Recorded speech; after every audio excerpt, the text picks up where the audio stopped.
As you can imagine, on something we're going to call Let's Talk Leadership, we're going to be talking about leadership.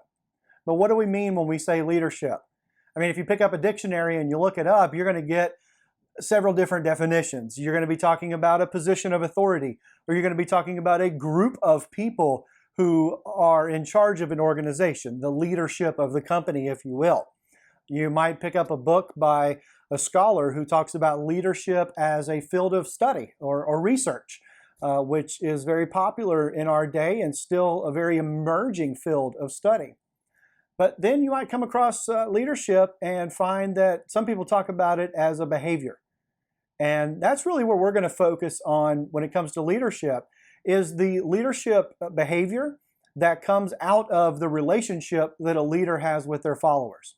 Now, that's a big topic, and we're not going to tackle it all in one sit down. So know that we're going to have plenty of time to cover this and a lot of other great topics that deal with leadership, from conflict to leadership theory, and always bringing it back to a practical application. If you've been following the blog on drjimmyturner.com, the title of the blog is Practical Leadership. So you know that you're going to get content from me that you can take right back out and put to use right away. So as I mentioned, you are going to find multiple definitions for leadership depending on where you go. For instance, if you ask 5 scholars, you're probably going to get 6 different definitions, and that's not an exaggeration. On the other hand, you might talk to one and they'll say something like, leadership is influence. Nothing more, nothing less. One popular author actually says that. I know of another person, though, who says that no, influence is the effect of leadership, not the essence of it. And I think both of them are coming from the right place. They're trying to find a way to make leadership make sense to us. But the reality is, leadership is a really big topic, and it's a topic that we're going to enjoy learning about in upcoming episodes. But for this episode, we're going to talk about leadership in the context of leadership behavior. So we're talking about that thing that someone does to another person that entices them to act in a certain way, usually to achieve a particular goal. Now, understand that when we look at leadership through that sort of a lens, we're not putting any sort of moral clarity on what leadership accomplishes. If we look at it through that goal, we can see where some people have used the act of leadership to do really great things. And great things don't necessarily mean good things. They could have been terrible things. If you've read the Harry Potter series or even watched the movies, you might recall the scene where the wand maker, he says that the evil Lord Voldemort, he did great things, terrible things, but great things. But we're not going to be looking at a whole bunch of terrible things that we can do in leadership, because we want to see leadership in a positive light. So leadership is really what occurs when one person entices another person to do something in particular. Maybe that's you entice someone to come and fix the plumbing in your house. James McGregor Burns would call that transactional leadership. You paid for a service, the service was provided, you were the leader in that situation, and the worker was the follower in that situation. You paid for it, the service was provided, it's a job well done, there you go, it's happened. That transactional nature of leadership, though, isn't really where I would want us to focus our time. As a matter of fact, I would say that what we're really talking about is the relational type of leadership that you're going to encounter with the people who work with you right now, or maybe the people who will work with you in the future if you're watching this trying to figure out how you're going to become a leader or what leadership looks like for you. Something else that is important for us to remember when we're talking about leadership is where leadership starts. We can talk all day long about leadership theory and leadership behaviors and the different ways that people do it, but we also have to understand where it starts. At what point is leadership taking place? Well, that starting place for leadership is with you, because you first have to lead yourself. Think about it like this.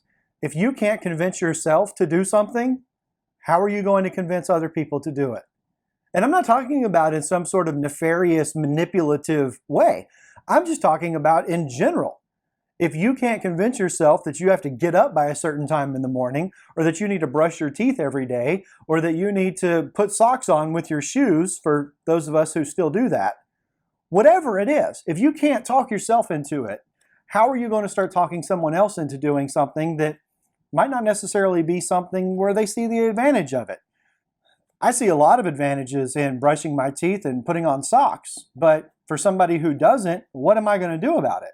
That's where leadership comes into play. I started with leading myself, but that's only me. So I've made the first step in starting with leadership on myself. Now I have to use leadership in a relationship with other people. That's what's going to be the key to leadership, is the relationship that you develop with those people who will be your so-called followers.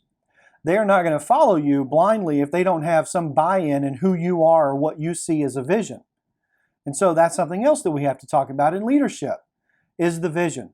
I really appreciate Ron Clark's book, Move Your Bus, because he pictures the leader as the bus driver.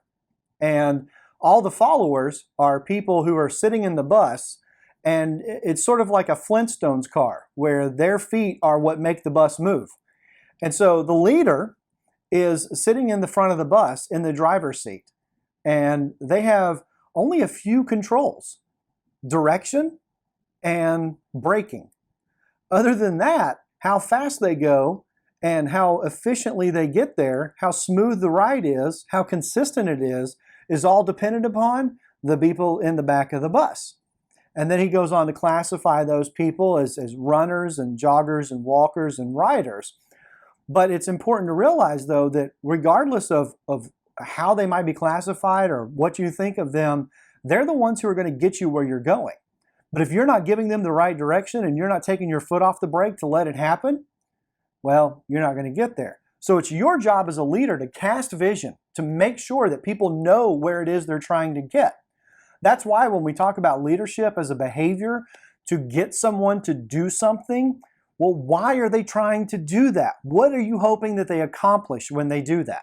If you don't give them a clear outcome, then they're just going through motions to do something and don't know what they're really working toward. So you want to give them a vision. You want to say, this is what we're trying to accomplish, so that they know what success looks like. And you know what success looks like. And you're going to develop measurables and all those other things we're going to talk about as we go. But if we don't know where we're headed, if we don't know what it looks like when we get there, then where is it we're going? We just start running through the motions. We're just cogs in a machine who keep spinning and doing that thing that we do, and we don't understand why or what we're going to do, or we don't understand what it looks like when we're done. So you need to make sure that as part of your leadership, you're casting clear vision for people. You're giving them direction. Okay, that's all the time we have for now.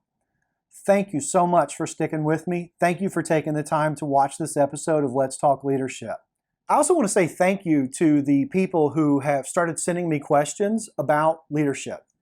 You've had various topics and ideas that you've come up with, and I want to address those, and we will in future episodes. And if you haven't sent me a question yet, please do, because it's through your questions and your content that I'm going to be able to deliver for you what I know you actually want to hear about, rather than just what I might want to talk about. So I'm going to ask you to do something. I want you to stick with me, okay? This was my first attempt at doing this. If it was a little scattered, I'll apologize for that now. I'm still a little scattered anyway as I'm trying to figure this thing out. So please work with me. Stay with me, and if you got ideas for how we can make this better, please send those to me, because I'm still learning, and I know that you have plenty that I can learn from you. There's one more thing I can ask you to do. It's check out my social media. That's where I'm going to share with you articles that I read, articles that I write, other ideas that come up, or things that I've seen that I think might benefit you, as well as some of the things that I can do for you and your company. So please follow me on social media. And again, send me back your ideas, whether through social media or through email or however you have to get in touch with me. Let me know what you want to know. What do we need to talk about? That's it for this episode of Let's Talk Leadership. Thanks so much. Bye.